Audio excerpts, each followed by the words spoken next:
so glad to have Mary Jo Rizzo from Westminster Presbyterian Church here in Lancaster with us today.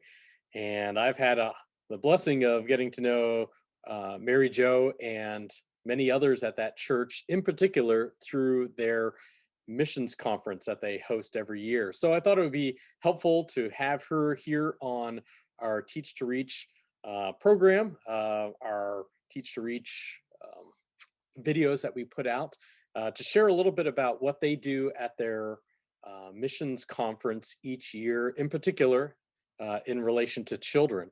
Many churches out there have some type of missions conference or missions emphasis throughout the year.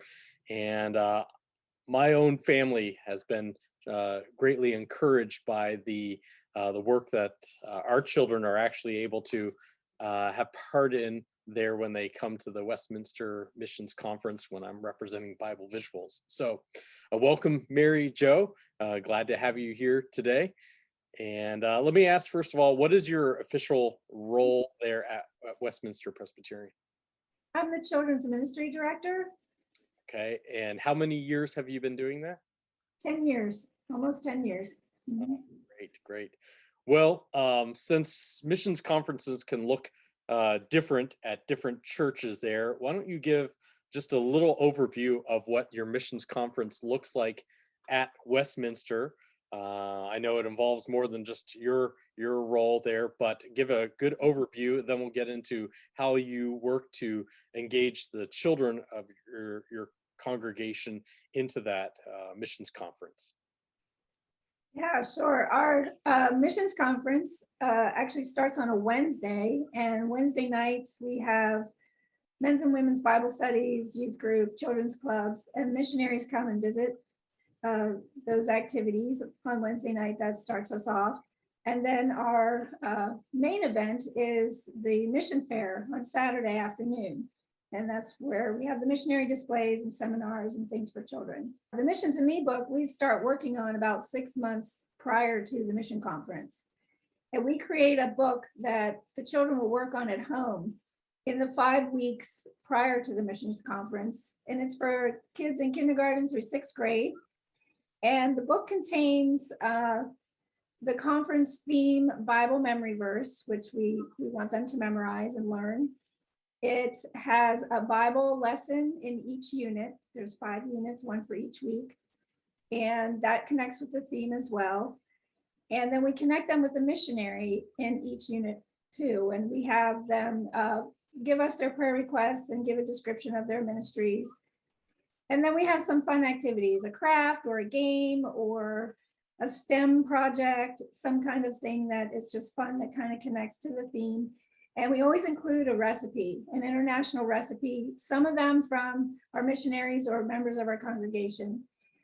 And then there's an activity page which asks the children a question to see what they've learned, kind of an application question. And that page gets colored in and signed by parents and then brought on Sunday morning to our display.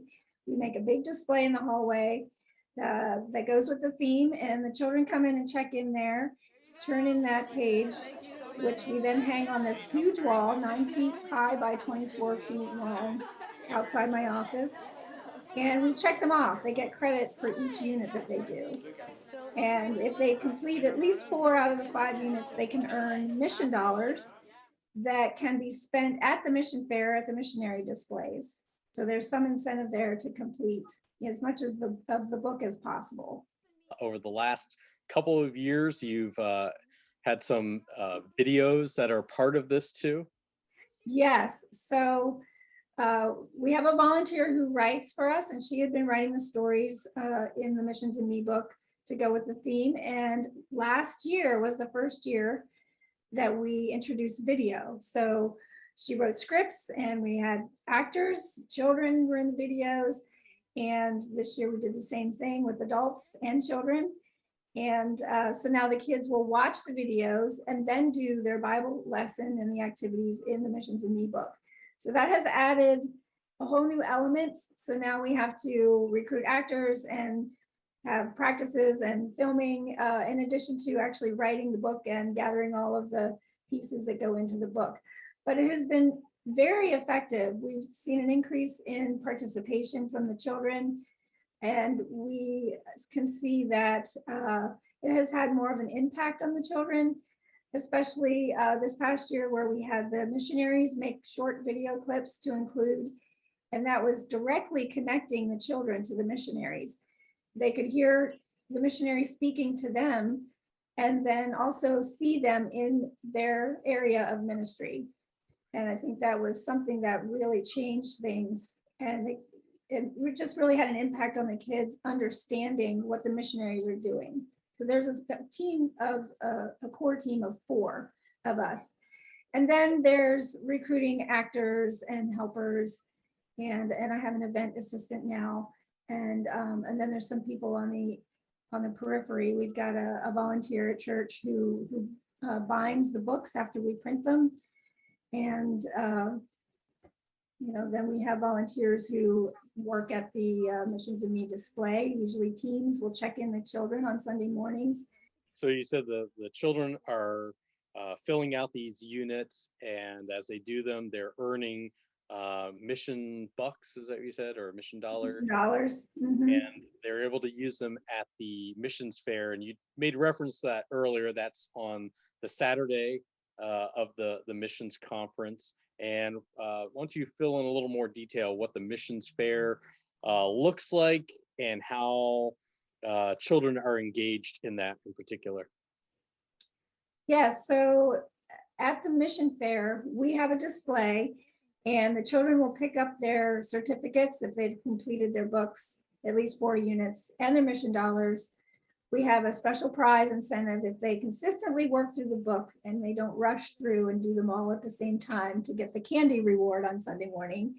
Then they get a special prize for that. And so they pick those up, and they can also do a treasure hunt. So we create a treasure hunt so that the children have to go to the missionary displays and learn something about the ministry and interact with the missionaries. And they'll get a prize when they complete that successfully. They can say their Bible memory verse and get 2 more mission dollars to spend. And then there's a children's program for an hour. That's during the time when the main conference speaker is giving a seminar. So the parents go to that, and the children will come to the children's program that's often led by Child Evangelism Fellowship using Bible visuals materials. So there's all of those activities for children. So many families come because there is something there for children to do the whole time. Yeah. I know my children, I should just clarify, while my family and I do not attend Westminster, we go to another local church there. Mary Jo is kind enough to send the Missions of Me booklets, a copy of that to my children, in particular my younger children, so they can be working through the units and enjoy the whole missions fair when we come to represent Bible visuals at it.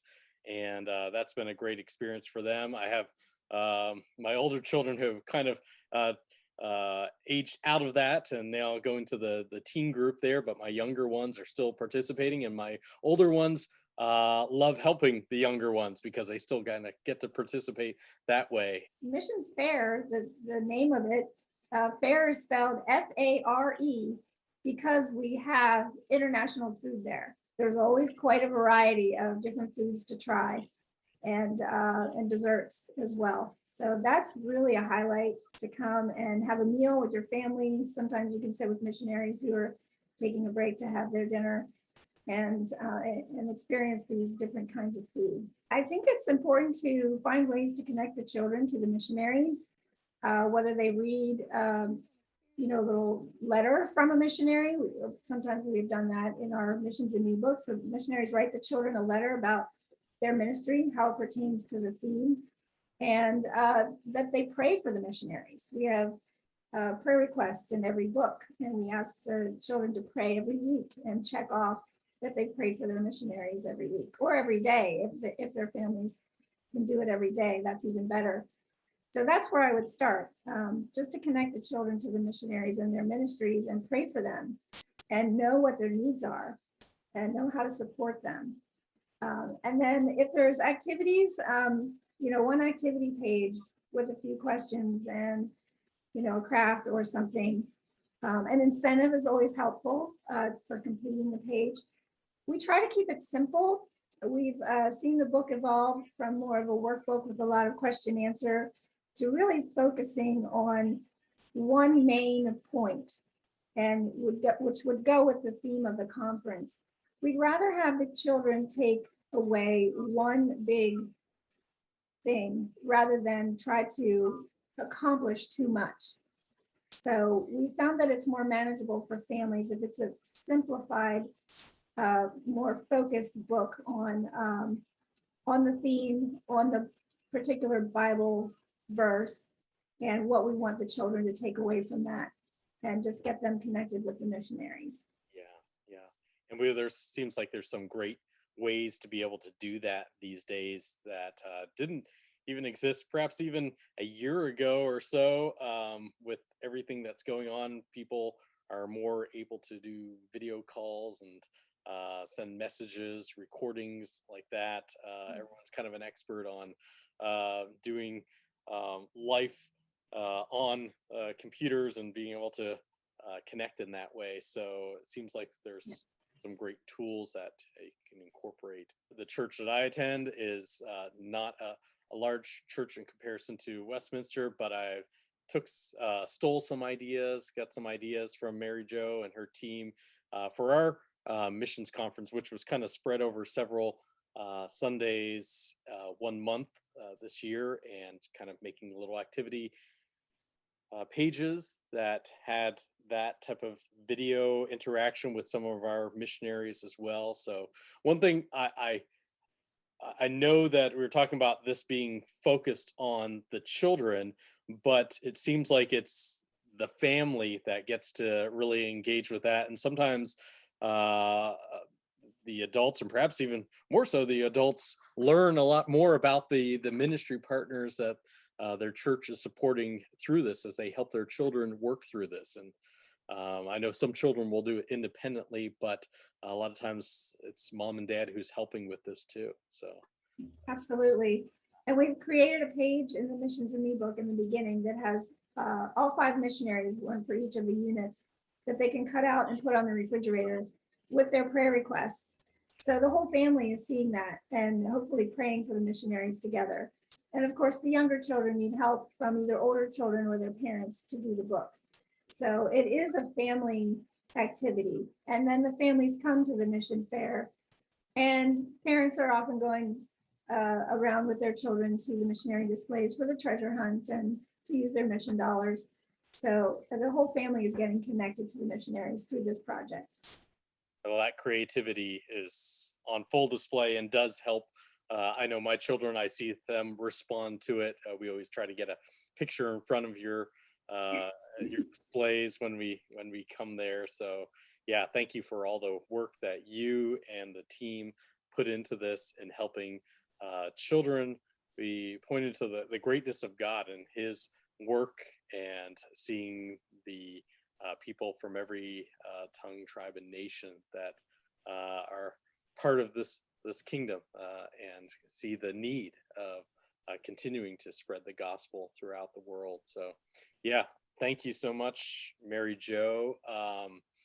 I think that other people in their church will take some inspiration from this, and that's my goal here, and our goal at Teach2Reach, to encourage one another as we help together to point children to Jesus. So yeah, thanks for taking time here today, Mary Jo, for sharing with us, and I'll look forward to seeing what you and your team put together for next year.